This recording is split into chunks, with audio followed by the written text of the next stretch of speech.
welcome everybody to the Living with a Heat Pump panel discussion. This is all about real experiences of living with a heat pump in a variety of homes. What have we, as in we, our panel members, learned? And of course, this is organized by Cambridge Open Eco Homes, which is part of Cambridge Carbon Footprint. And of course, I would like to thank all our sponsors below. This session will be organized around questions and answers with our panel members, and I'll introduce them one by one after this session. That's Norman, Yung-Chin, Philip, Rachel's not here, I think, Peter and Nicola. Let me continue with introducing our speakers.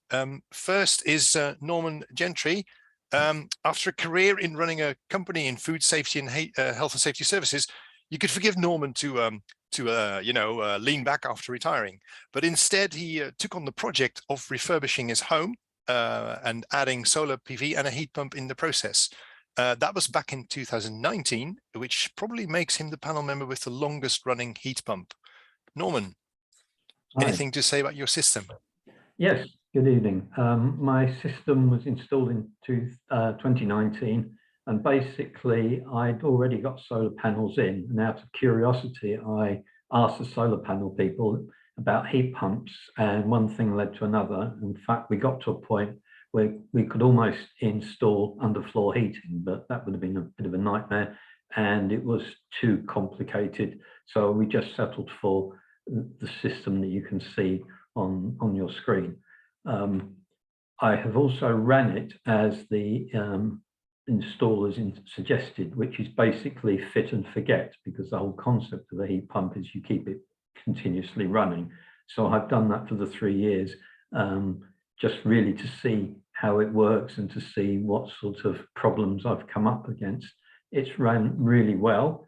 I can't give you exact figures, but roughly with before the heat pump, with the gas boiler, I was using something like 8,500 kilowatt hours a year, and after the heat pump it's down to about 4,600 kilowatt hours, but obviously some of that's from solar panel as well, but that might give you a bit of an idea.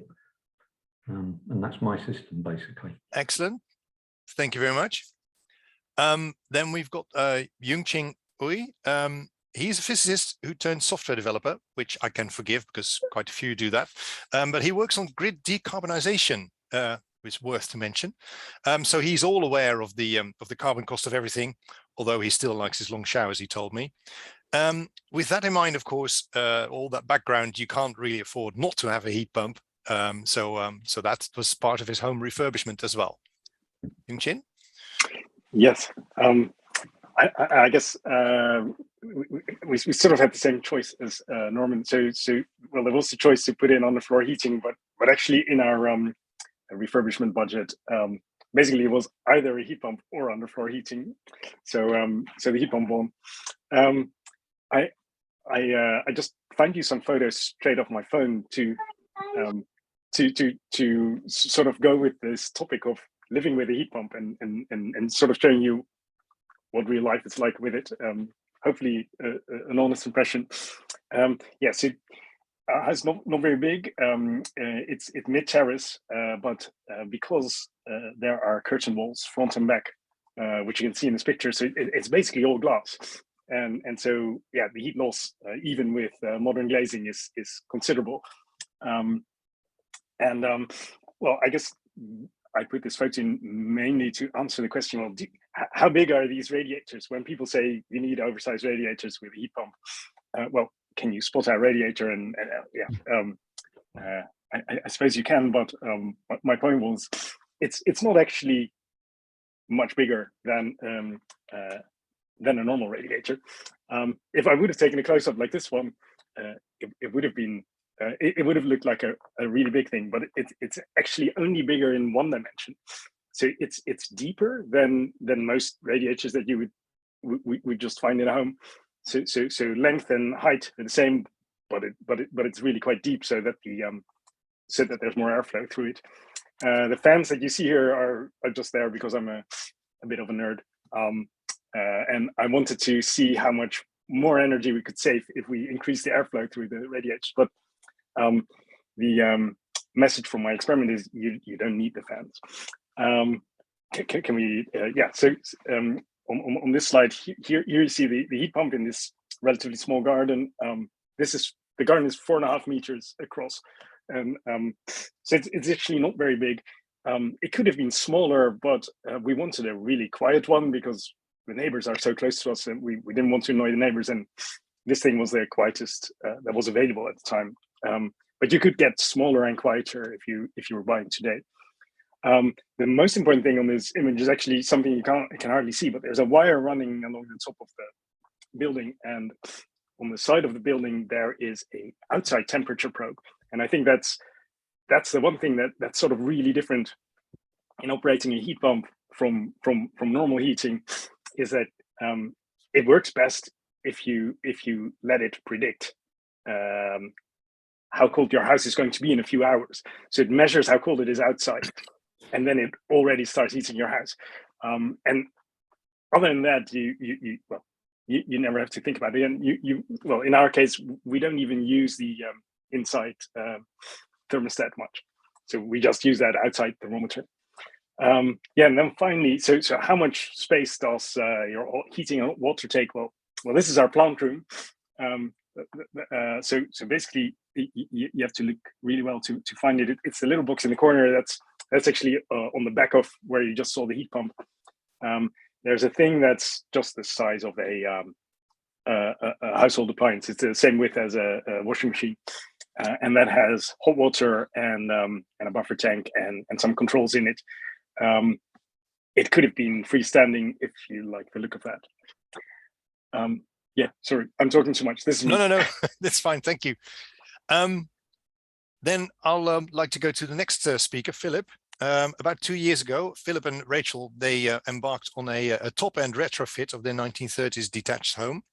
I can tell you that is now very cozy and extremely efficient. By the way, it's open to visitors still as part of the Open Eco Homes tours this year, so grab your chance.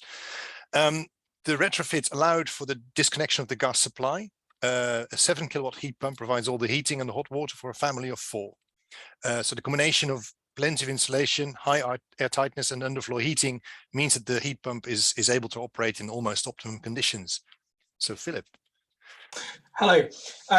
Yes, so we were in a position where we were retrofitting, and so starting from scratch. And actually, in our system, we ended up with underfloor heating largely because the floorboards were all rotten, and it made sense to add that in whilst we were at it.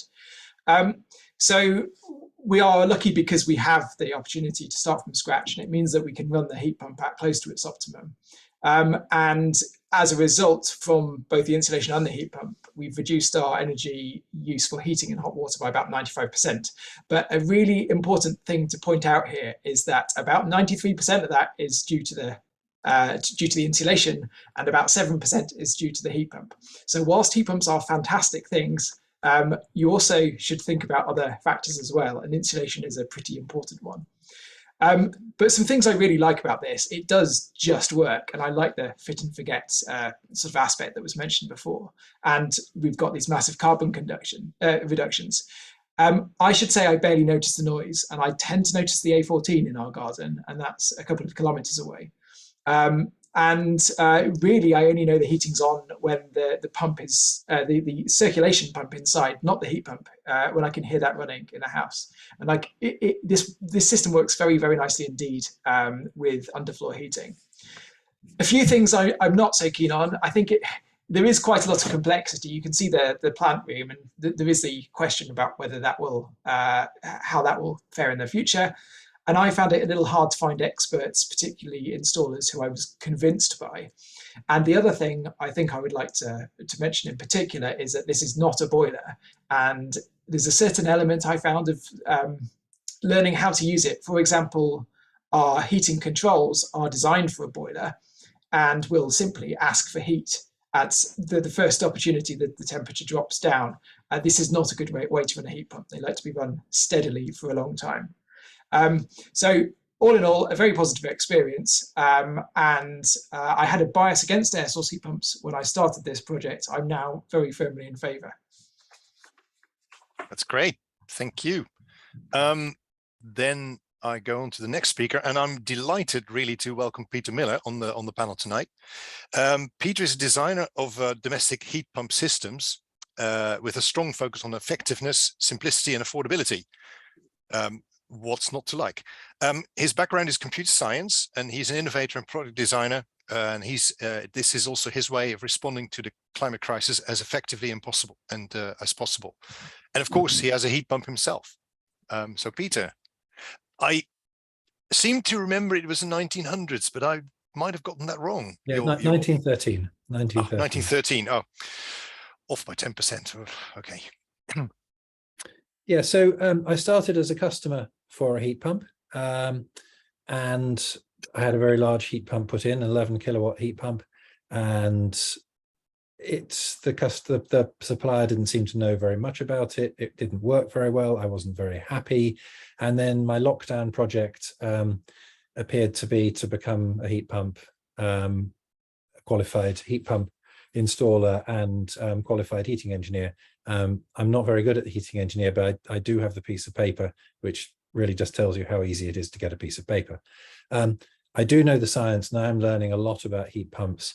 And my big mission is to make sure that people don't put in ones that are too big. The MCS rules mean that most installers are terrified of putting something in that's classed as too small, and they put in larger ones. And that's understandable. But these are my favorites. So I've completed 2 installs. I've got 4 installs on the way. I use professional heating engineers to do the actual pipe work, but I'm qualified to do all the design and the grant applications. These are 2 of my favorite units. The one on the left is a Samsung 5 kilowatt unit, which I put in my first job. That's for a 3-bed semi, 1950s, good refit, cavity wall insulation. And this other one on the right is the one I'm trying in my house at the moment before taking to a customer, which is a 5-bed 1995 vintage house. Both of those are 5 kilowatt installations, which are much smaller than most systems you will see. But I ran my house since January with a 6 kilowatt, and it's a 5-bed detached 180 square meter house, 1913. Okay, so next.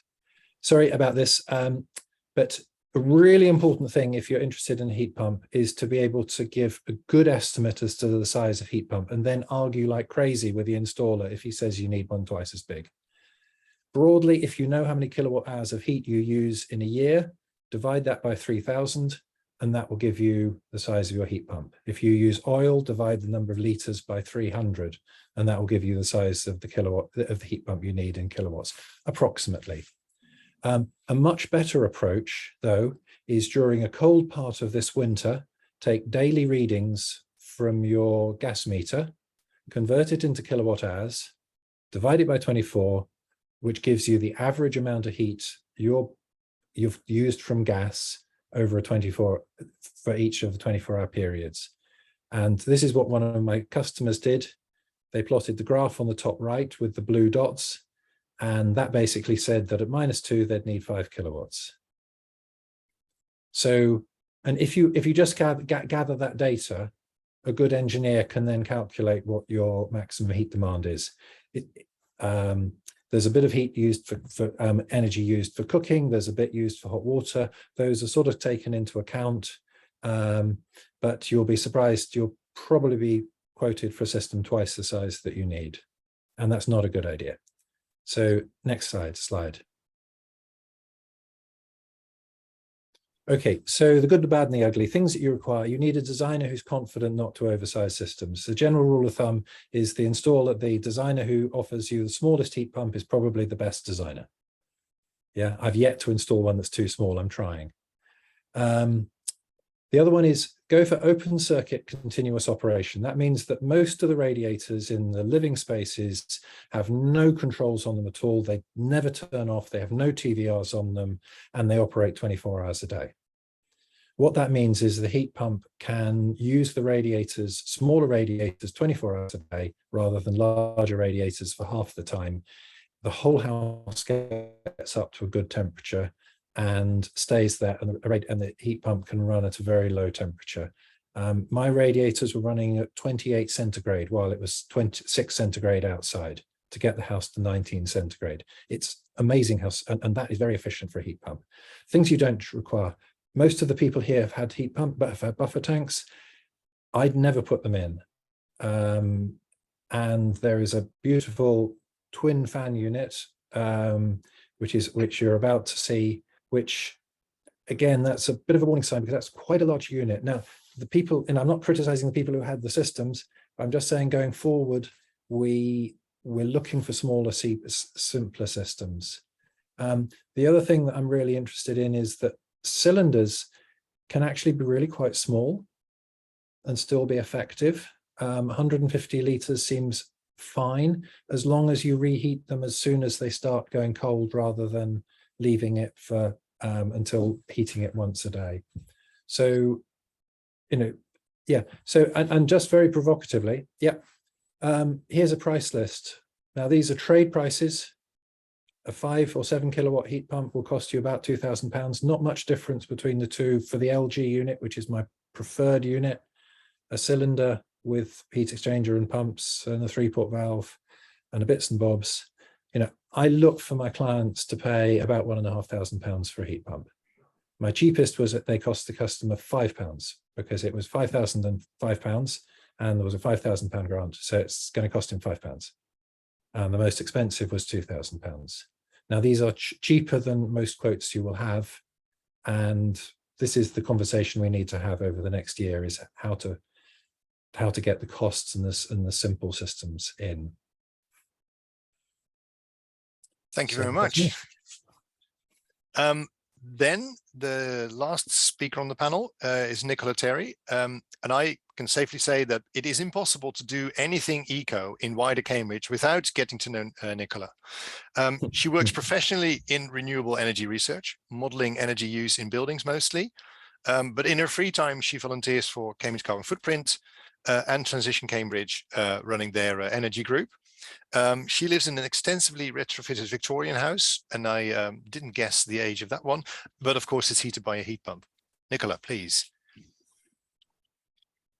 Hi, well, despite the fact that I knew all about heat pumps, which I obviously didn't before I started this, you can see that I have the biggest heat pump you can possibly imagine. I am fairly convinced that actually what happened was that the installer salesman came along, looked at the size of the house, which is 230 square meters, thought, oh, this is going to need a big heat pump. And then they fudged it so it did, sort of. So although we have a large house and it is Victorian and it is theoretically detached, although in places only about 3 inches, it is pretty well insulated. It's, everywhere is insulated. So I thought we must be ready for a heat pump now. My motivation was to get off gas at all costs because I was getting a bit desperate. But my beloved refused point blank to get an air source heat pump because he didn't think they'd work until I told him he could have a hybrid, in which case we keep the boiler. And if it doesn't work, we can go back to the boiler. So we ended up with a hybrid system, which did kind of limit, I think, the I don't know if that was why we were limited in the installers who would take it, but anyway, we found one who would. And actually what happened in the end is that the boiler supplies the hot water with the winter, because in the summer we get it from the solar panels, and in the winter it does the boiler does that, and that's all it does. And the air source heat pump has worked absolutely fine. It is at least 50% bigger than needed, probably twice the size, and quite frankly I really would have preferred it to be smaller. I have tried to make it a bit pretty, but I'm not very good, I'm not very artistic.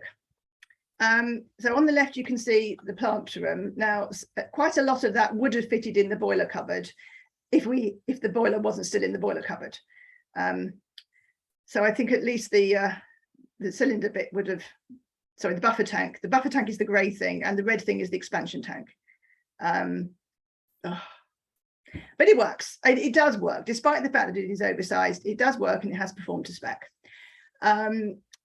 We did have to have some radiators replaced, but not all of them, and they look like Yung Ching's radiators, and actually they're great because those rooms used to be the coldest one. I mean, like the living room was really cold, and now it's warm because it's got a proper radiator in it, which is great. They were very old ones that were replaced. Because it was a hybrid system, but anyway, I wanted it. But because it was a hybrid system, we had to have metering. So although it isn't very intelligent metering and doesn't automatically take readings, I take readings every day, or at least I did last winter. So I can draw pretty graphs like this, and you can see on the left-hand side, you can see that it supplies more heat when it's cold, which is not surprising. And if you were to extrapolate that to -2, you get to about 170 or so, maybe, which probably means that I've got double the size of heat pump I need.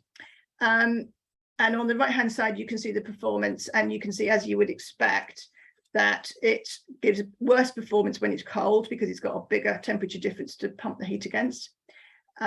Each of those graphs is a green dot, and we can look into them in more detail if you want later on. I do use weather compensation, or despite the fact that the installers were firmly convinced that I should turn it off because it was too complicated.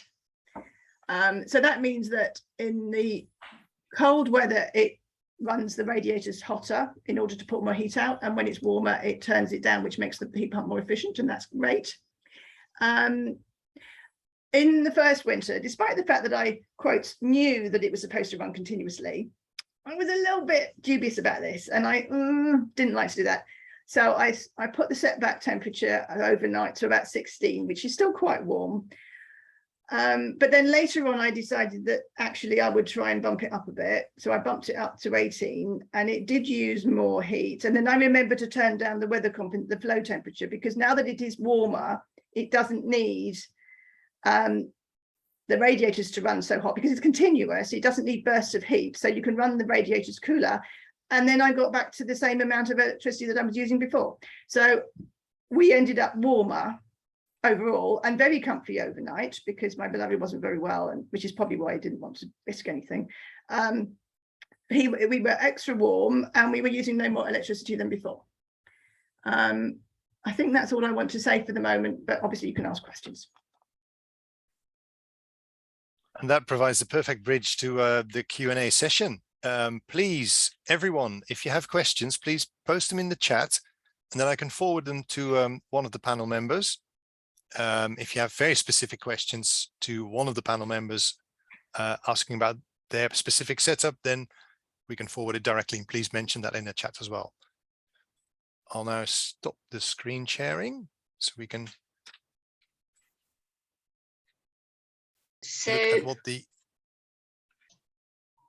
So Stuart asks, at -°C, is it possible for temperatures to go lower?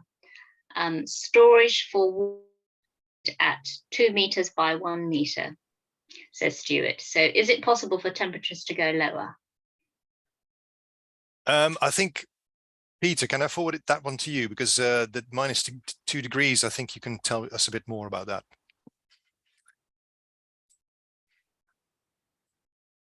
I apologize about the low light in this particular space. I don't have a lot of light in this particular space. I won't go into why. The heat pumps will go down to -15. Media keeps on telling us that it's too cold for heat pumps to work in the UK. They work very well in Sweden and Norway and Finland. The thing about -2, -3 is a heat pump must be designed to heat the living spaces to 21 and the bedrooms, the rest of the spaces, to 18 when it's -3 outside, or -2, to be allowed to have the £5,000 grant. There is some dispensation that if I find someone with a wood burning stove, I'm more relaxed. Basically, if you have a heat pump that will only heat your house to -1 and it's -2, your house won't heat to 21 centigrade, it will heat to 20 centigrade.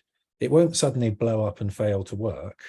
It will just be a little bit colder. And if you provide a little bit of auxiliary heat from a wood burner, you'll be fine. And actually in Norway and Sweden, often in the coldest weather, they require you to use wood burners and auxiliary heating, because it can get terribly cold in Scandinavia, and they don't design the heat pump even to meet that need. That's meant by some auxiliary heating, but most of the time it'll heat. So it's another reason why you shouldn't be too stressed about having a heat pump that's a bit on the small side, because a small heat pump will work much better when it's warmer in the mild weather, and that's when most of the year is. But yes, it will go down to -4, -5, -6. Okay, thank you. I think Stuart had a second part of the question, and I would like to forward that one to Young Chen. That is, storage for water tanks was quoted 2 by 1 meter. I think he refers to the plant room. Right. Well, if we could maybe, well, we don't need to share that slide, but basically, yeah, the integrated cylinder that we've got, it's like I said, it's the width of a washing machine, so it's 60 centimeters. So it's just a small hot water cylinder, and the thing is, you need one because a heat pump can't output quite as much power as a combi boiler, but the heat pump can, of course, put in heat into your cylinder while you're using hot water. So you don't need to have one the size of your valve, basically. It's certainly not 2 by 1 meters if you're talking about the footprint. Okay, thank you.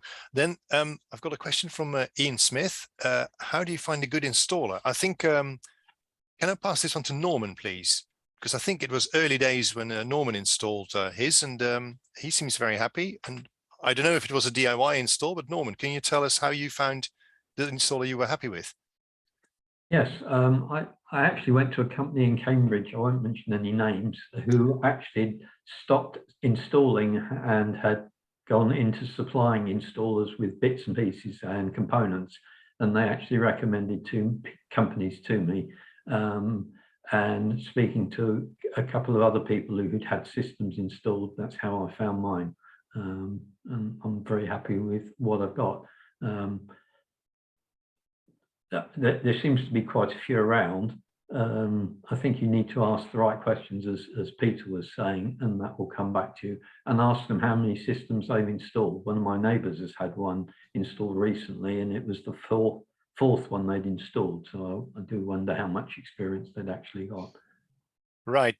I would like to hear Nicola's opinion on the same question, please. How do you find a good installer? It is a question many people have, so I think it's important to get a few views on how to go about with this. Don't use the same one that I did. Ah, all right. Well, I mean, you know, it was a bit mixed. They had one guy who knew what he was doing, and everybody else didn't, which was not very comforting. And I'm pretty certain that the surveyor was either incompetent or was fudging it in order to require that I had a big heat pump. In general, I would say, you know, ask someone who has had good experience, and I'll ask them how they did it. So don't go with mine. Okay, thank you.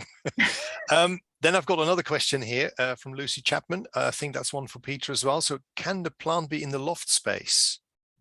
Yeah, so just to say, the LG unit, I like the LG unit because the heat pump, the circulation pump, the expansion vessel, the flow rate sensor are all in the outdoor unit.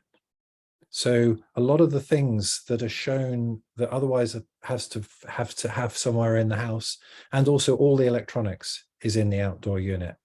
And oh, that makes life so much easier. You do need a cylinder.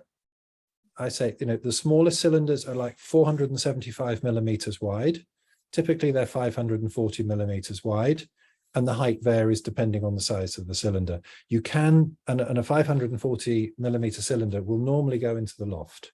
So the cylinder is the big thing, and sometimes those go into the loft. The only thing to worry about, can be concerned about there, is how long your pipe runs are going to be from your loft to the places where you want hot water, because you might have to draw a lot of hot water off before it gets hot if the tank is too far away from your main places where you use hot water. But yes, so ideally closer to the outdoor unit, ideally closer to where the combi boiler was, or where the system boiler was, or where the a hot water tank used to be before it was got rid of, or where the hot water tank is currently. But other than that, I would say, well, most installers want to put buffer tanks in, and that comes with a load of complexity. Just going back to the previous question, I would say, if you're buying a heat pump today, I think you need to be reasonably knowledgeable yourself. There's a guy called Heat Geek, and we'll put a link to it, who does really good introductory videos for purchasers. As purchasers, it's buyer beware. Get your knowledge up a bit higher than most of the installers. Mm-hmm. Yes, thank you. We'll have that slide up later at the outro. There are a few questions that I would like to each panel member to answer, but before that, I would like to post a question to Phil, and that's from Sandy. Are there any smart meters control systems that you recommend with heat pumps? This is an interesting question. We've got a system which has, I think they're heat miser thermostats in every single room. And these are, I think, designed for gas boiler systems, which has the effect that when a room drops below a certain temperature, it immediately says, I need to have heat right now. And this is a ridiculous way to run a heat pump. What I've ended up doing is adjusting all of these individually, so that basically most of the time they don't ask for heat. And then as you get to the point where we also have solar energy starting to be generated, everything increases its demand by about 1 degree or 1.5 degrees. And so they all say, now I would like some heat, and the heat pump will run until the house is back up to temperature. And then we can, I've made it a little bit less idiotic. As for recommending things, I think this possibly depends on how you like to run your house. I'm in a slightly different situation to some people, in the sense that our house will, by default, is mostly at the same temperature, and there's nothing I could do to change it because all of the insulation is on the outside. So I don't have the choice. And actually, realistically, in our case, the best solution probably would be just running things without any thermostats at all. With less insulation, that might not be quite the case. I'm not sure I can recommend a specific thermostat though for that purpose. Can I come in? Mm-hmm. Sure, Peter, go ahead. Yeah. So main thing, smart stuff is not smart, throw it away. Generally, get rid of timers, get rid of TVRs, get rid of anything that says it's smart, probably get rid of it. Because actually a heat pump is very simple. It will dribble heat out. At best, I've had it described. Imagine you've got a bucket with water with a hole in. The water's dripping out of the bottom, and the level of the water is going down. That's the heat disappearing from your house. The heat pump basically pours water in, heat in, at exactly the same rate it's leaving, 24 hours a day. Your house stays warm. You don't have to do anything. The only controller I would alert people to is a company called Homely, which are based in Manchester, and they make a smart heating control for heat pumps, because there are some interesting things about using agile tariffs and predicting PV electricity use supply, predicting hot water usage, tying it in with a battery system that you might have and might be full. They are doing some interesting work. I haven't had personal experience of their product for a year or so. The other one is quite a lot of heat pumps have an input that says, I've got free electricity at the moment. That comes as standard for the Samsung unit, and I think some of the other ones. And so if you've got a PV system that's exporting, you just shove that signal in, and then the system will say, oh, I'll heat some water, I'll heat the house a bit more, I'll do something that I thought I might do later, I'll do it now. Oh, that's very clever. That should be called smart then. Philip, yes? I would second the thing about my job is in electronics. I would avoid electronics wherever possible. It's simply another thing to go wrong. Okay, thank you. I've got a few questions that I would like every panel member to answer to. I would like to go in the same order as we did the introductions. First of all, is at what temperature do you run your homes? Norman? Downstairs, it's 21 degrees, and upstairs, it's 18 degrees, and the bathroom is 22 degrees. Okay, Yunqing? We run it at 18, but actually it usually ends up warmer than that. Yeah. Okay, Philip? We're about 20 degrees downstairs and 18 degrees upstairs, and no difference in the bathrooms. Okay, and Peter in his winter coat? Yeah, well, I'm in an unheated building at the moment. It's 16 centigrade, so don't be too unhappy about me. But the home with your heat pump, what do you run it at? We're running at 19 centigrade at the moment. One of the things is if you run your house at a constant temperature, it will feel warmer, and you will not have to have the thermostat set so high, because every wall, every teacup, every table, every chair, every book is at that temperature. If you let it go right down in temperature during the night and then you turn it on in the morning, all the air's swirling around between the radiators and all the things it's warming up, and then it just gets it to temperature, and then you turn it off again for the next night. So we're quite comfortable with a 3-year-old in the house, and all the ages in between at that temperature. Very comfortable. It's the warmest the house has ever been. Okay, and Nicola? Last winter, we were actually running it at 21 because my beloved wasn't very well, until I bought him a heated jacket, and then he let me turn it down. And a bit anyway, but at the moment he is well, which is great, and we're running it at 19. Okay, thank you. And then the same sort of go through regarding the noise. Norman, any comments about noise? No, mine is on the side of the house in the garden, and it was placed in the position it was because it's doesn't affect the neighbours.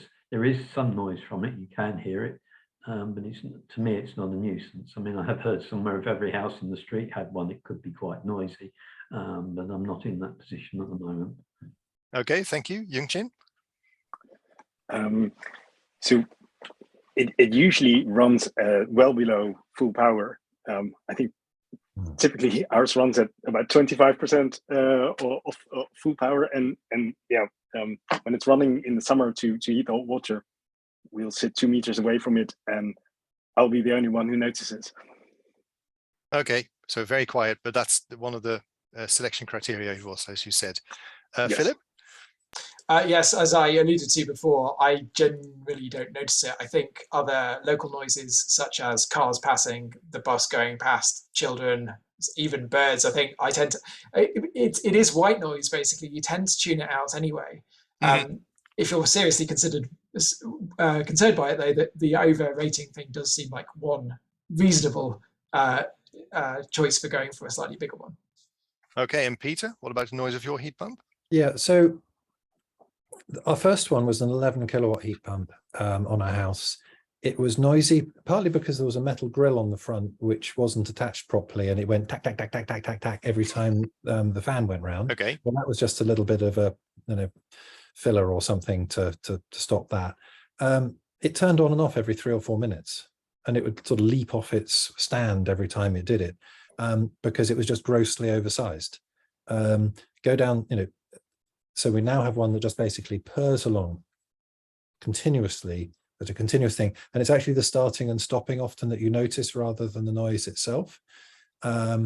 So there is a legal requirement not to have it noisy too close to neighbors' livable windows. There is no legal requirement not to have it close to your own windows.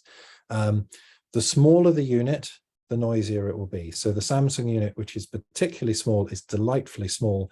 It's the noisiest because it hasn't got enough space for sound insulation. The fan's smaller, it turns faster. There are a smaller number of fins. So generally, you pay money to have a quieter heat pump. If you see the figures, basically 54 dBA is really good, 61 is on the noisy side. But broadly, when I put one in for a house recently, the neighbour's oil boiler was noisier. Right. Yeah. So it's really unfair sometimes that heat pumps have these really strict noise requirements, and oil boilers and gas boilers don't. Yeah, fair point. So I would say it's not an issue, but do just, and they are getting quieter over time, but avoid having one that's turning on and off too much. Okay, Nicola, final word on noise? Right, well, it's big, and I never noticed the noise at all. Yes, if it is going full blast, then when I go out in the garden, I think, oh, the heat pump is working full blast. You know, I can tell. But the rest of the time, I really don't notice it. It does modulate very well, despite the fact that it is vastly oversized. It can reduce its output very low. So I don't think that causes quite such a problem. And quite often, you know, I'm thinking, is it on? Is it on? And then I have to go and look at the control. Yeah, it's quite bad. Like that. I did have an acoustic engineer come round because he wanted to look at heat pumps, and he looked at it and said, "Oh, this is rubbish. This could be much, much quieter." And I'm thinking, well, it's not a problem as far as I'm concerned. Right. Okay. Very good. I've got one question for Philip, because I know he's got underfloor heating. So for the underfloor heating, are most people doing this on the ground floor only, or also on the first floor? Well, that's a bit of a different question than I thought. Okay, but go ahead, Philip. That is a good question. So we had underfloor heating sort of accidentally because our floor was rotten, it turned out. But we have underfloor heating on the ground floor in screed, and on the top floor we have a single larger radiator in every room. I think our entire system is hopelessly overspec'd, but the underfloor heating on the ground floor works very nicely. And I think the big advantage of underfloor heating with a heat pump is, provided you're not losing too much heat through your walls and whatnot, you can run the heat pump at a very low temperature. And an important thing to understand about a heat pump is the bigger it has to step up the temperature from the temperature of the air outside to what it's putting through your pipes, the less efficiently it will run. So you always want to minimize that jump as far as possible. Sort of the better systems will tend to run with water flowing at about 35 degrees. I'm going to try and experiment this year to see if I can get it at 30. That may or may not work. But that is one thing to consider. And another thing that's related to this is going back to the points about large radiators. The advantage of a large radiator, it does take up more space, but again, you don't have to have the water being as hot. That can get you efficiency because the heat pump is running better. So whilst you can buy heat pumps that will directly replace a gas boiler in terms of the water temperatures, so it will work with your existing radiators, there's a question of whether you'll get the full benefit of installing a heat pump in those circumstances, because it will run less efficiently. Yeah, thank you. It seems we have consensus in some quarters. There is a very interesting question asked by Max about a running cost, and I would like to ask Nicola to answer this one. It is, what about the running cost? Is it worth it with the current energy prices?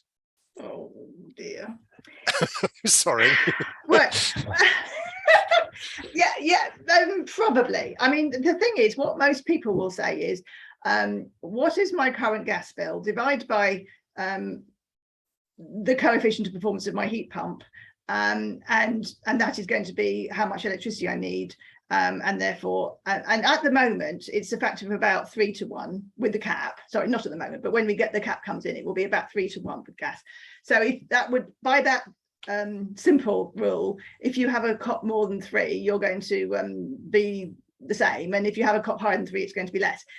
But if you run the heat pump continuously, it will use more heat, but it will be more efficient if you keep the flow temperature down as you can if you run it continuously. So it isn't absolutely cut and dried. I would say you'd be pretty. I think you really ought to be better off now with a heat pump than without. Peter's desperate to say something, Bart. Yeah. just to say, the energy that you put into your gas boiler, depending on how old your gas boiler is and how well it's set up in, between 90% and 75% of that energy will arrive as heat in your house. If you have got a 25-year-old boiler, 75% of the energy you use will arrive in the house, 25% will go out the chimney. If you've got an incredibly well set up current boiler, it's 90%. A good heat pump install will have a coefficient of performance of over 3. So when you take both of those into account, and the fact that electricity prices are currently 3 times higher than gas prices, you should be well off with a heat pump now. But as the renewables rolls out and as gas runs out, which it is doing in the North Sea and all over the crazy place, and as electricity prices get decoupled from gas, which is crazy and a nonsense and stupid, when the wind blows on the North Sea, there is no reason why people in Suffolk and Cambridgeshire should be paying very high prices for electricity. Then heat pumps will win hands down. So I think they're slightly cheaper at the moment. Carbon-wise, they're massively better, and it's the future. Right. Yes. Can I add a bit, please? Please, sorry. You will Nicola. only get to the efficiency if you get your flow temperature down. If you Yes. leave it how your installer has given it to you, and it is applying at 55 constantly, in my case, I mean, that is how they left it for me, then you will not. Yes, this is why the rule says you must know more about the heating system than your installer. Yeah, absolutely. We've got a few very specific questions about installs, but I would like to focus on hopefully we can get more to these at the end. I think there was some confusion about buffer tanks and hot water tanks and so forth. Let's ask Norman what he thinks of it. What was the advice that you were given regarding buffer tanks and hot water tanks, Norman? I don't have a buffer tank. Because it's a sealed system, and I've probably got the science wrong, but basically as water heats up, it expands, and as it cools down, it shrinks. You need to allow for that. Well, that's an expansion vessel.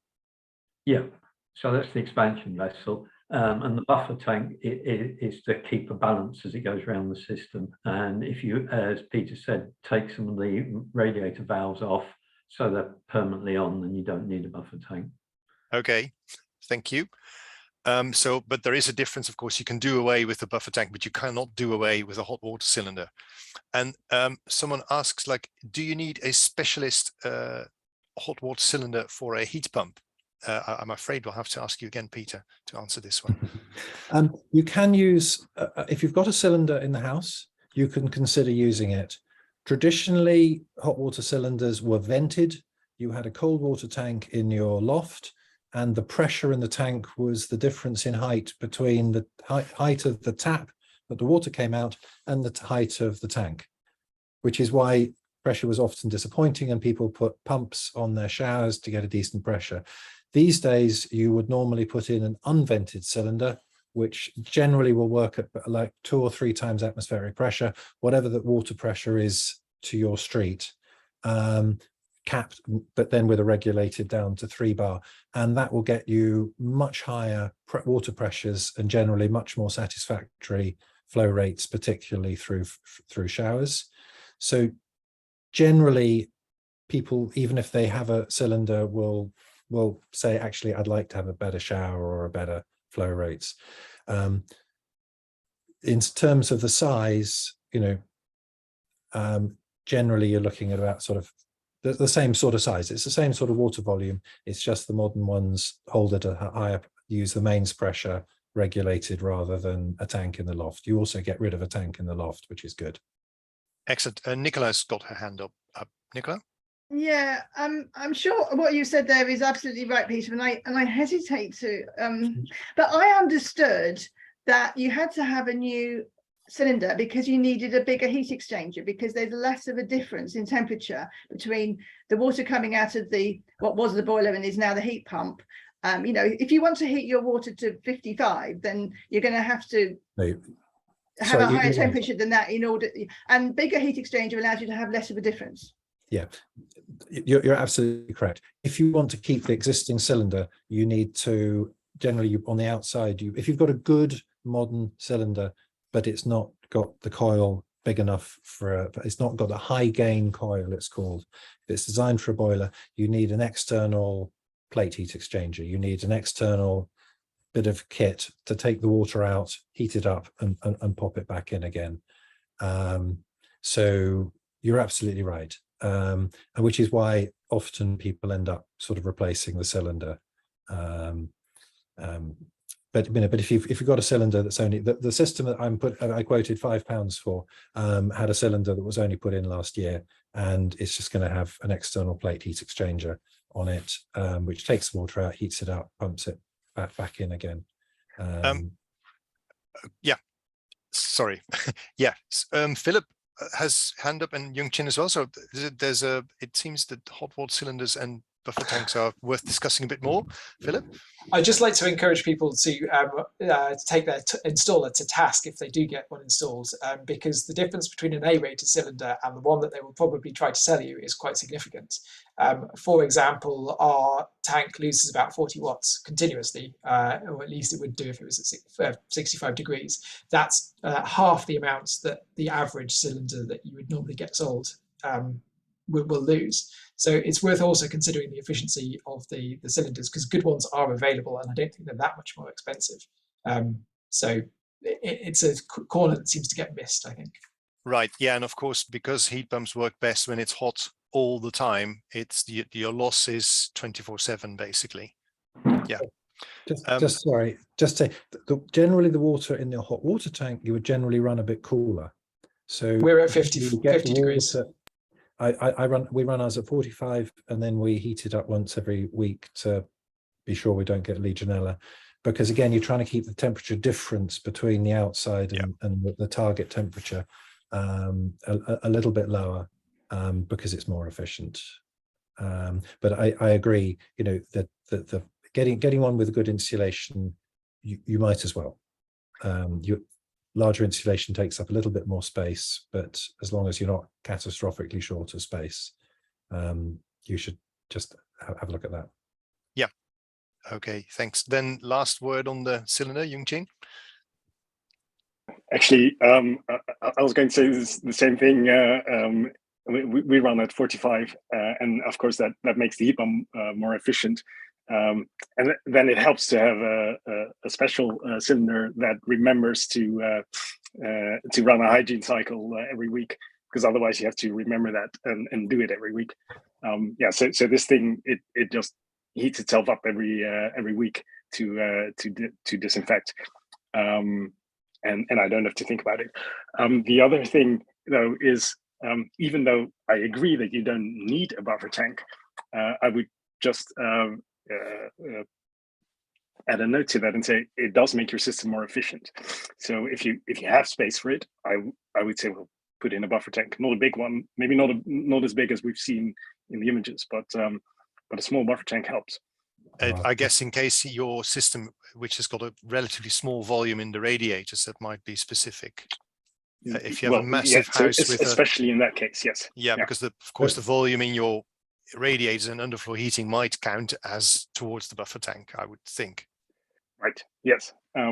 So well, basically the thing is that if you have a larger volume of water to store your heat in, then that water, if you store the same amount of heat in a larger volume of water, then the temperature will be lower. So that makes your system more efficient. Right. Sorry. Yeah, go ahead, Peter. Just come in. The thing about a heat pump is, as it runs, the most efficient time for the heat pump is producing an awful lot of warm water. So running full thrutch, producing water at 30 centigrade, it'll be very happy. My heat pump is running at this time of year. It's I'm using a 5 kilowatt heat pump. I've got a demand of 1.9 kilowatts. It's rated right down, and its performance is not as good as it should be. Its performance is not as good as it would be if it was producing 5 kilowatts. So you've got to sort of compromise. And if really, I'd like a 1,000-litre buffer tank, because then I'd run my heat pump for an hour, heat that 1,000 litres up to 30 centigrade from 28 centigrade. And then for the next 5-7 hours, I'd run my heating and the temperature would slowly drop. And then, so I'd be using my heat pump at full thrutch for a short period of time. So look, I think the answer is this is a technical subject, and we could talk about it for hours. Even though these systems are not, my system is not working efficiently, it is still much more efficient than using a gas boiler. Yeah. Okay. And you know, this is the stuff that we're working out over the next year or two, how to make small, efficient, affordable systems. Last word on the dreaded buffer tank heat tank thing, Nicola. Very quick. I've got a 50-litre buffer tank. When I looked at the specs in detail for my heat pump, I discovered it had a recommended minimum volume in the radiator circuit of 50 litres. My installers had not bothered to calculate the volume of my radiator circuit, so they just gave me a buffer tank. Okay. I think I've got two questions in the chat about external units. One of them is, do the external units need spacing around them, or can they be placed on a wall with a fence in front of it, for example? And the other one is it possible to surround the external unit in an acoustically absorbent shroud? Nicola, care to comment on that one?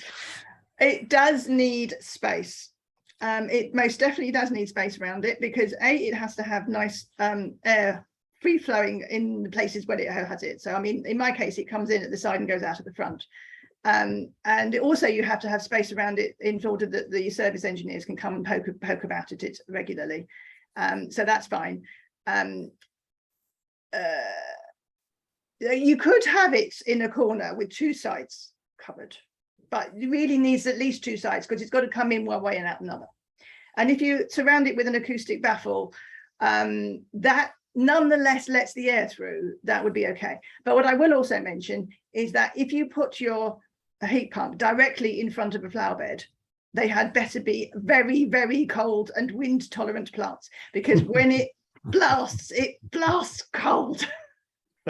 Right. I'm not sure how big the Arctic selection of plants is in the local garden center, but thank you for the comment.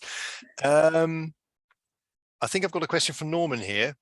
We have solar panels, and someone has suggested a battery storage system would work well with a heat pump. Is that right?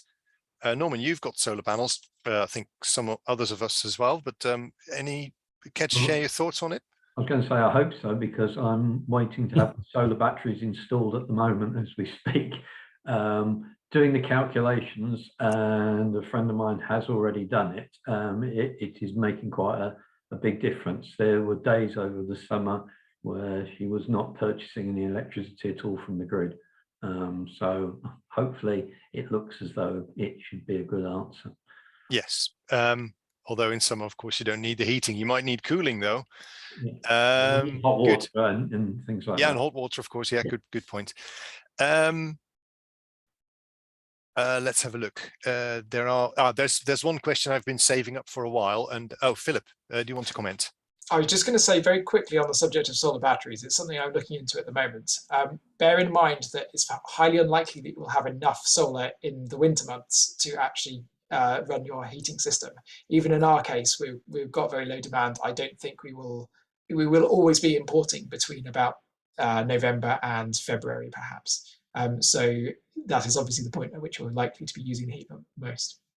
Can I plug the Open Eco Homes Smart Electric Homes talk in a couple of weeks, please? There should be places available. So there's this one question that I've been saving up, and is from Ben Jacoby. Will heat pumps become more standardized over time, such that one would not need to be an expert to buy one?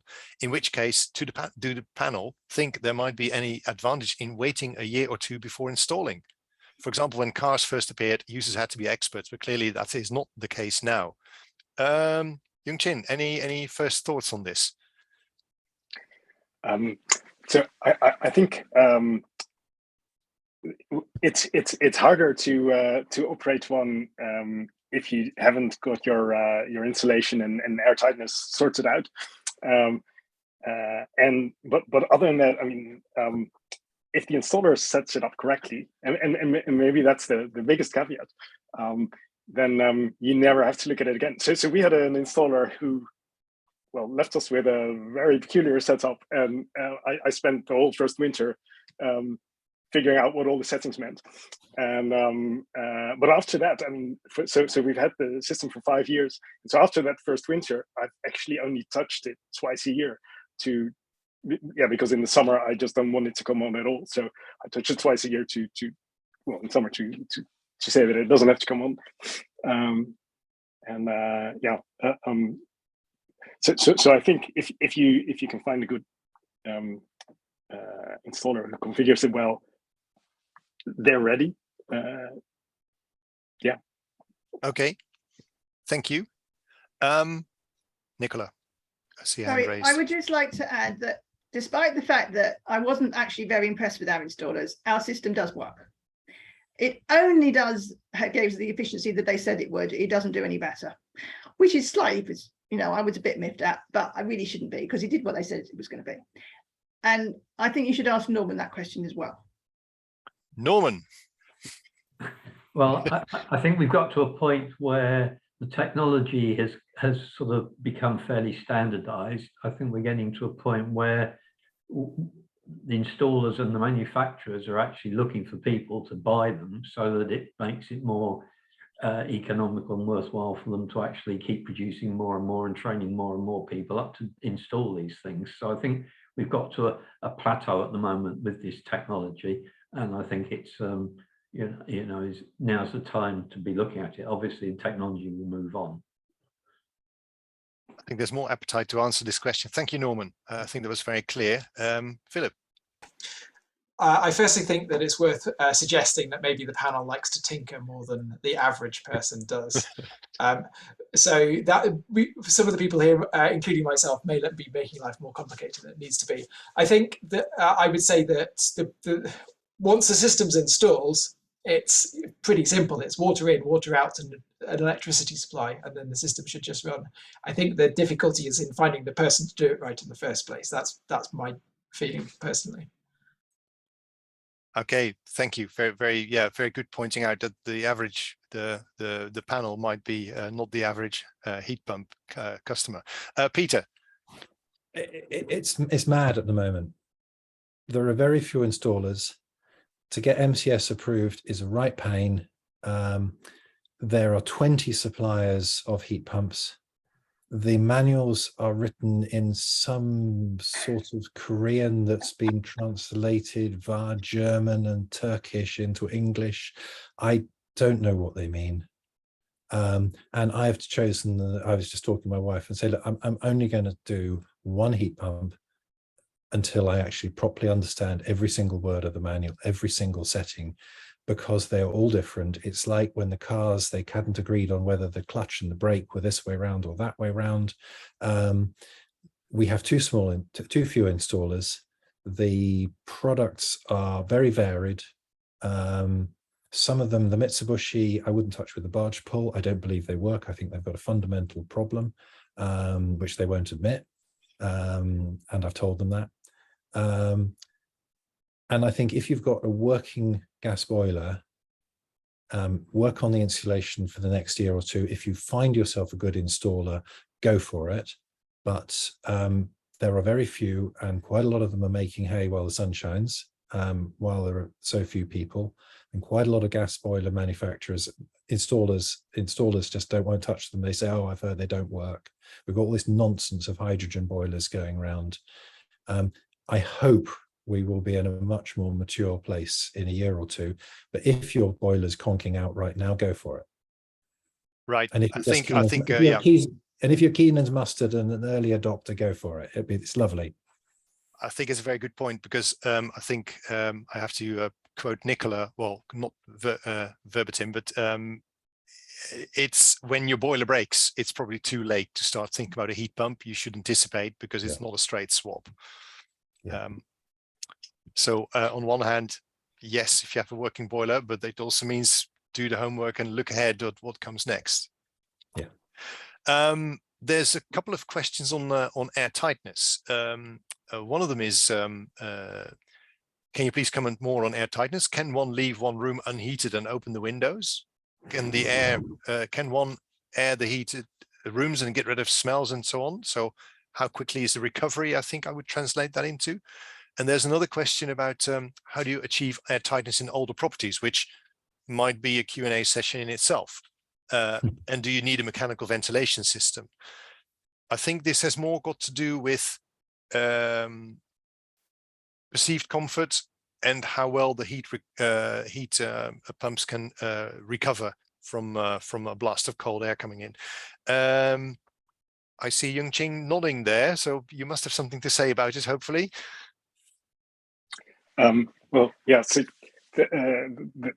it's the thing that our house performs worst on air tightness, and yeah, so you in our place you do notice the difference between a windy day and a not so windy day. As in, yeah, the heat pump has to work a lot harder on a windy day. and that's not great.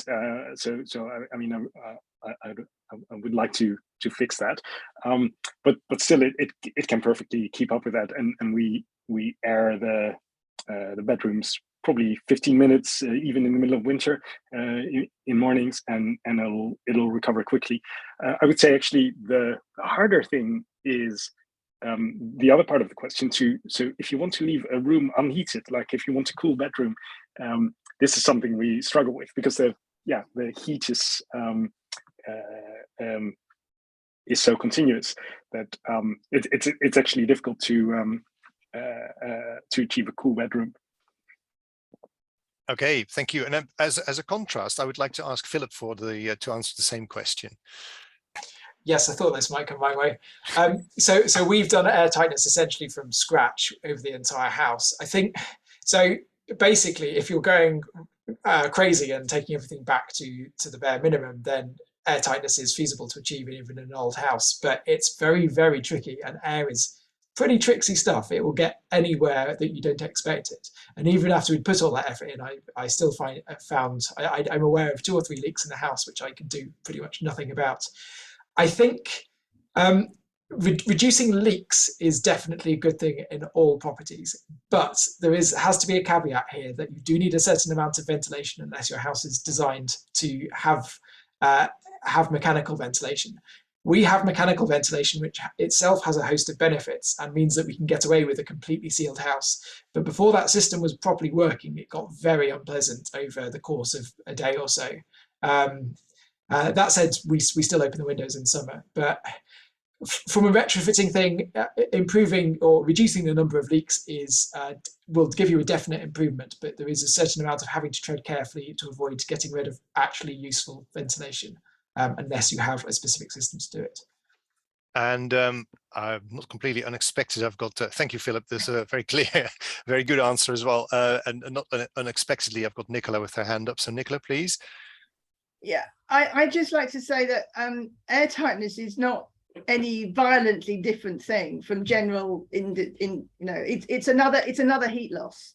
Yes, it's true you get cold air coming in, which gives you slightly more drafts, but I would say give equal attention to the air tightness and the conductive losses. Your insulation is just as important. But if you do go on, as has been said, if you go very tight on the air tightness, you do need ventilation. And there are lots of ways to do that. And there's Open Eco Homes other talks on this subject, which I suggest you look. There was a very interesting talk last year. I think it was last year, maybe the year before, from Vince, somebody from Eco. And previously we've talked, and then this year there was one about achieving air tightness that we've just had just a couple of days ago. So there's all sorts of other advice about air tightness. Okay, we're coming towards the end of the session. There's 2 interesting questions I would still like to do. So Peter, if you can say a few brief things if you want. Oh, okay. Just to say, when you have a survey done, ask what air change rate they have used. The air change rate being how often the air in the room they have calculated is changed per hour in normal operation. If they are a normal installer doing a normal bad job, they will have figures of 1.5 air changes per hour per room. Now, if you do that for our house, you come up and say you need an 11 kilowatt heat pump. You don't, you need a 7 kilowatt heat pump. Most houses have an air change rate of half an air change per room per hour, and that's fine. But there is some abstruse British standard, European standard, which mentions these very high air change rates, which have become gospel. Right. And they are the key reason why heat pumps are massively overstalled, particularly if you've got big rooms with high ceilings. Yes. It's okay, nonsense in most cases. Yeah. Thank you. Actually, we've been talking about heat pumps, but the thing we've been talking about, all the heat pumps panel members have a air to water heat pump. Now there is a question from Helen Taylor. I'm looking to install a heat pump to replace electric storage heating. Does the panel have a view on this? I understand the need for pipe work. I think I'll pass this one on to Nicola. To replace electric storage heaters? Yeah. Right, so, well, depending on your setup, there is a bit of a discussion here about air-to-water heat pumps versus air-to-air heat pumps. And there are swings and roundabouts each way. But one of the big disadvantages of the air-to-air heat pump is you have to rip out your radiators. And if you haven't got them already, that's not a problem. Either way, well, there are lots of things you can do about air-to-air heat pumps. You can have them per room, and you can have them ducted through the house, a sort of a multi-split system, they call it really. It's a big subject, but basically air-to-air heat pumps are noisier. Some people say that the air is dry. They do have the advantage that they sort of warm up a bit quicker because they're heating the air directly rather than heating the air indirectly. You'll feel it responding quicker. So I would recommend it maybe if you've got a less efficient house, you might consider that more. Yeah, just to remind you, the question is about replace electric storage heating. So Yeah. no radiators will be replaced. I would think, you know, if you don't have a wet heating system in your house, they might be pretty good, and they are very efficient, aren't they not? Well, they don't supply your hot water. Yeah. So you do need another solution for your hot water, and Sure. you can get a heat pump, an air-to-water heat pump just for the hot water. But I don't know how much that would work out in terms of cost. I think I might defer to Peter at this point. Otherwise, it will be less efficient because you're going to have to heat the water in the tank directly. Yeah, just the same as you can get a heat pump dryer, you know, for your next to your washing machine. You can get a heat pump water cylinder that's got a little heat pump built into it, ducting air in and out. I think air-to-air heat pumps particularly have a place if you have a large open plan type house. And you just have one unit pumping heat downstairs and it filters upstairs, heat rises. Most of these calculations that people do don't consider that because they're not allowed to because it's complicated. But if you have a well-insulated house with largely open plan, you might get away with 1 or 2 outlets and an air-to-air heat pump, and that might be just fine. If you've got a lot of small rooms, you will probably find that's more difficult to make work well. We talked earlier on about places like, you know, Norway and stuff, or wherever it was, having heat pumps. Everyone uses them and they can operate down to -15, which is absolutely true. But I would say that they are mostly air-to-air. Not that that makes any difference because the outside unit is pretty much the same. Yes, but of course, yeah, okay. Time flies when you're having fun, and I think we've reached more or less our you know, the time that was allotted for this discussion. I'll share my screen now. So this was a panel discussion. Hopefully this will work. Then it's up to me to do the closeout. So thank you very much to the panel members.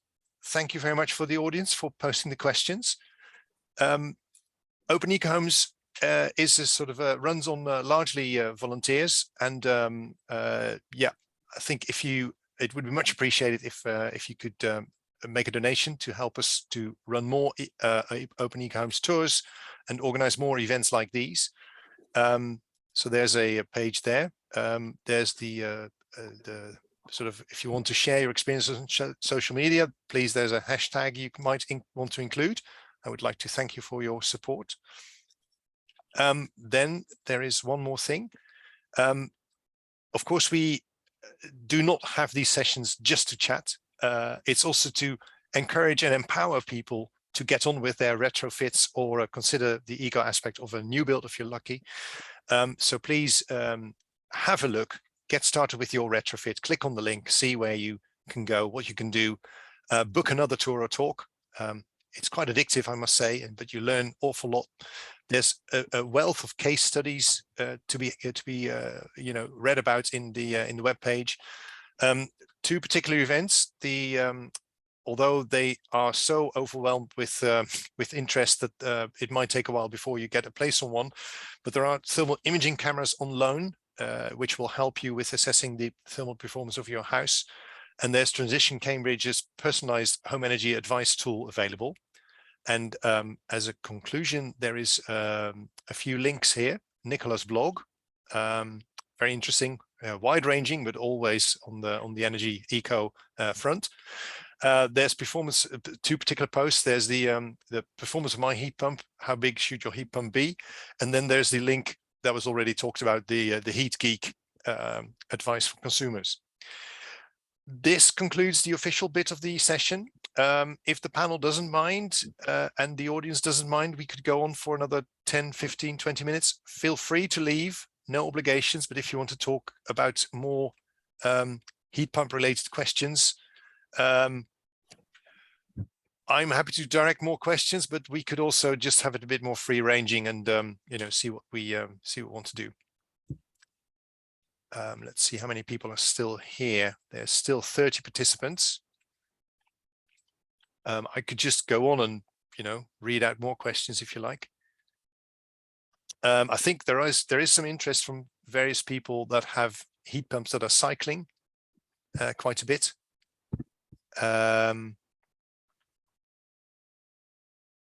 There's various very technical questions. I'm not sure whether we should go into those. I think if the audience is okay, I mean, I tried to combine questions that have been asked in the chat, but you know, if there's people in the audience desperate to have a reasonable generic question, please raise your hand and you can ask the question directly.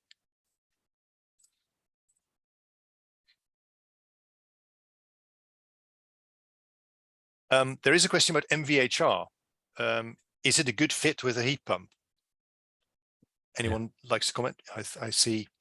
I think MVHR is great even without a heat pump, but but you know, that's just my opinion. Well, there is one disadvantage of it. You have to change the filters. And your plants are surprisingly expensive. and my plants don't like it that much.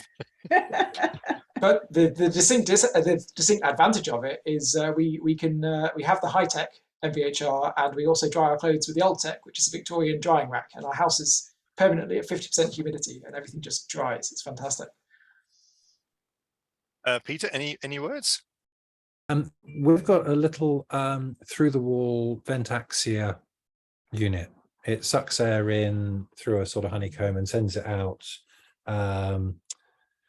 through a different vac. It's meant to be for a single room. It actually seems to generally mean that during the winter we don't have to open windows upstairs because the house is feeling stuffy. It's very, very simple. You know, it's, I don't know, 150 pounds, 200 pounds. I looked at full house MVHR and it just seemed too expensive, too complicated. But there are these things which are sort of much, much simpler than the full thing. Yes, they are compatible because they reduce the air change rate, particularly when it's, you know, and that's helpful, particularly when it's very cold outside. I've got a question from Sandra Archer. Do you want to ask it yourself, or do you have a specific panel member in mind? Not a specific panel member. I'm just in. I have an iBoost with my solar panels, and I just wonder: is an iBoost compatible with a heat pump, or not necessary, or what? I think I'll like to ask Phil to answer this one. I wanted to answer this one because I had exactly the same question, because basically the heat pump installer was hawking the iBoost to me and I had to go away and figure it out myself. It depends how you see it. The purpose of the iBoost is to run your immersion heater from your solar panels and thereby giving you free hot water. But your immersion heater is, let's say, kindly up to 100% efficient. But your heat pump can, in principle, particularly in summer, get a factor of 2, 3, possibly even higher on a really hot day, more energy out than you put in. So it depends what problem you're trying to solve. If you're trying to prevent anyone getting your electricity that you've generated, then go for the iBoost. More sophisticated options may be available. But realistically, if you're trying to cut carbon, probably use the heat pump and don't bother with the iBoost. And I don't think I could figure out that I would ever make the money back on the iBoost based on our system. So I concluded it was not worth it. I tend to agree. Yeah, Nicola? This is actually a question, but do I take it, this is for the other panel members, you can't use the iBoost to run it via the heat pump, can you? I mean, you can't sort of turn your heat pump up and down in the same way that you can turn an immersion heater up and down. No, so that would be impossible. Yeah. Yeah, that's what I thought. Without a lot of hugely technical stuff, which I have looked into but have not had time to do. There's the electronics engineer. Surely you can make it work, Phil. But Peter. Thank you. Just to say that even if you have a small battery attached to the inverter to your PV, you can store up that sort of 300 watts that's coming from your panels, and then you can run your heat pump, and you can get that factor of 2, 3, 3.5, you know, two or three while you're doing a hot water cycle. And so a small battery is incredibly useful for just moving when you generate the electricity and then using it to boil the kettle to reheat the hot water and things. So I'd say no, an iBoost is not relevant if you've got a heat pump. I would say, you know, but you'd have to have the mechanism to actually make use of it. And I guess if you don't have a battery, possibly. I'll shut up. Then I've got one question from Ian C, who we might well know. Does the panel have any experience of using the heat pump for cooling? Anybody has? Is there anybody in the panel who has done cooling with a heat pump? Ah, Peter I've again. looked into it. Yes. So Yung Ching, yep. Just for the variation. Yeah, go on. If you want to. Yeah. So actually, if somebody has experience, it'd be retrofitted. But I mean, I've looked into it. Things that under the renewable heat incentive, is not allowed to install a system that can also cool, and so it's possible on our system, just disabled in software. But yeah, what you would need is drip trays on your radiators, and you need a way to force the air through the radiators, because in winter, because the radiators are warm, they pull the air through. Yeah, if you're cooling, they're not actually properly laid out for that. But yeah, I mean, it's perfectly possible. And Phil's got his hand up. Phil, any comments? I like to fiddle. I've looked into this, and it's our heat pump is locked by the installer. If you look on the right YouTube videos, you can find out how to override that. However, be careful, because whilst you can do it, your heating pipework is quite possibly not airtight, and if you start cooling everything down below the dew point, you'll start getting condensation everywhere, and you could really trash your house. So it's probably fun as an electronics project if you're extremely careful about monitoring stuff, but unless you design it in, maybe look at insulation and solar shading first. While you're talking, there's one question that comes around, and it's is Panasonic air source heat pump a good one? Average cost of installation about 13K is the question. Is that something you? I like it. It seems to work. I mean, I was looking mostly at efficiency. I think now I've got one. Some of the additional features, such as being able to, I would like to be able to integrate it better with our solar panels, and that's complicated with what we've got at the moment. But maybe that's coming in future versions. That cost of installation has gone up. There's at least 3K more than it costs to install our system, excluding the underfloor heating. I have not. I chose it because it looked like a good solution for us, but there's plenty of other options, and the market's changing all the time. Right, excellent. So there's the cooling. Let's have a look. Is there any other thing? Yes, there were a couple of questions about how close can you place a heat pump to the boundary of a property. Peter. 1 meter, unless you're in Wales, in which case it's 3 meters. Okay. Okay, very clear answer. Thank you. So just to say on cooling, absolutely.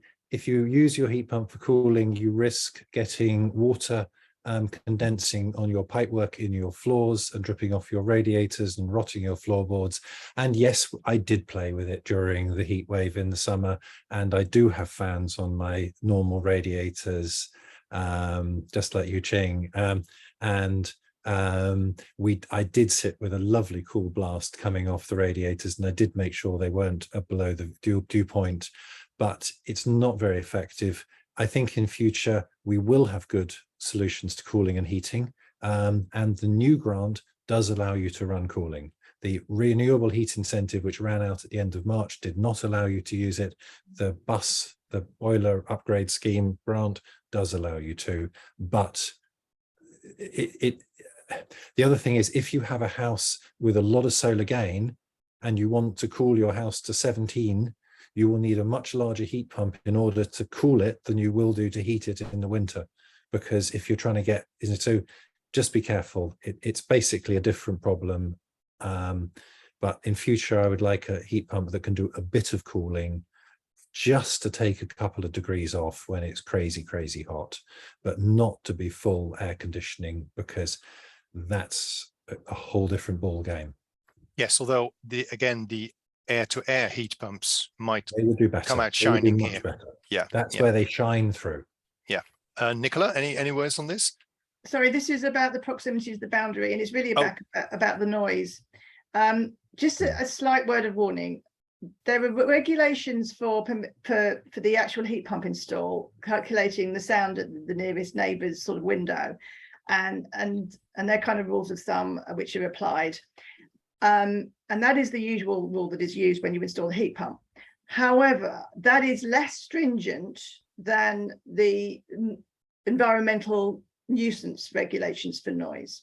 So if you have you irritate your neighbour to the extent that they actually complain, then you could find that even though your heat pump was legitimately installed in the normal regulations, it still counts as a nuisance. This is I've never ever heard of it happening, but I do know that some people at the council, some of the council officers, are a bit worried about it. Okay. I think it's coming up to 8:30. We still have close to 30 people here. Any last questions in the chat you're desperate to get an answer to? Or raise your hand directly. There's several questions about pipework and microbore. Yeah, there's far more technical questions, and of course we could go on and answer those, but I'm actually keen. I think we've had a very good session. I would again like to thank you all on the panel and thank all the people in the audience for asking those very good questions, but I think we should wrap up here, not to not to sort of get sucked in this nitty-gritty technical black hole, because then we'll be here by tomorrow. I think we should wrap up here. Thank you, everybody. I'm about to close the session, and then hopefully we'll see you again on one of the other many Open Eco Homes events.